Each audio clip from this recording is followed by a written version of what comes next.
Israel और Hamas के बीच छिड़े भीषण संग्राम में एक ऐसी सैन्य कार्रवाई को इजराइल की ओर से अंजाम दिया गया है जिसे इंसानियत पर किया गया हमला करार दिया जा रहा है। इजराइल की ओर से दागी गई एक मिसाइल गाजा पट्टी में मौजूद एक बड़े अस्पताल पर जा गिरी, जिससे अस्पताल में मौजूद रहे मेडिकल स्टाफ के साथ साथ भर्ती मरीजों और तीमारदारों समेत 500 से ज्यादा लोगों की मौत हो गई।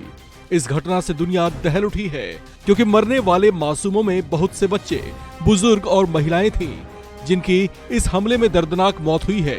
अब यह हमला इजराइल की ओर से जानबूझकर अस्पताल को निशाना बनाकर किया गया या फिर उसकी मिसाइल गलती से अस्पताल पर गिरी, इसे लेकर इजराइल की ओर से अभी कोई आधिकारिक बयान जारी नहीं हुआ है।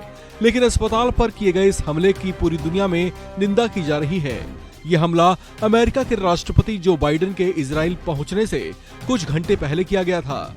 इस पर जो बाइडेन ने अपने एक बयान में कहा कि हमें मालूम है अस्पताल पर हमला इजराइल ने नहीं किया। वहीं उन्होंने इस युद्ध में इजराइल के साथ होने का आश्वासन भी दिया है। प्रधानमंत्री नरेंद्र मोदी ने भी गाजा के हॉस्पिटल पर इजराइल के इस अटैक पर प्रतिक्रिया दी है। पीएम मोदी ने इसे लेकर एक ट्वीट भी किया, जिसमें वे लिखते हैं कि गाजा के अल अहिली अस्पताल में लोगों की दुखद क्षति से गहरा सदमा लगा है। पीड़ितों के परिवारों के प्रति हमारी हार्दिक संवेदना और घायलों के शीघ्र स्वस्थ होने के लिए प्रार्थना। जारी संघर्ष में नागरिकों के हताहत होना गंभीर और निरंतर चिंता का विषय है। इसमें शामिल लोगों को जिम्मेदार ठहराया जाना चाहिए। पीएम नरेंद्र मोदी की ओर से इस तरह की टिप्पणी विशेष मानी जा रही है, क्योंकि इस युद्ध को लेकर दुनिया के देश जहां दो खेमों में बटे दिख रहे हैं, वहीं पिछले दिनों इजराइल ने हमास के हमले के बाद भारत की ओर से की गई कड़ी निंदा पर अपना आभार जताया था, जिसके बाद कहा जाने लगा था कि भारत इस युद्ध में इजराइल के पक्ष में है।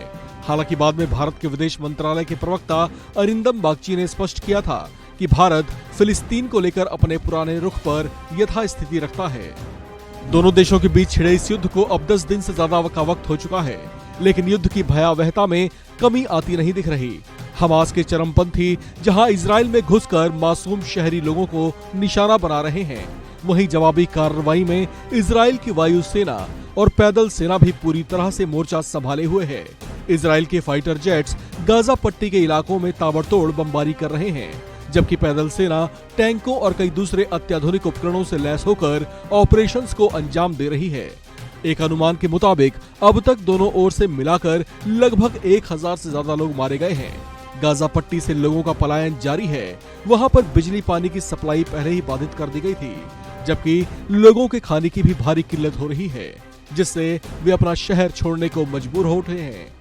इस खबर में फिलहाल इतना है। बाकी अपडेट्स के लिए आप बने रहिए वन इंडिया हिंदी के साथ।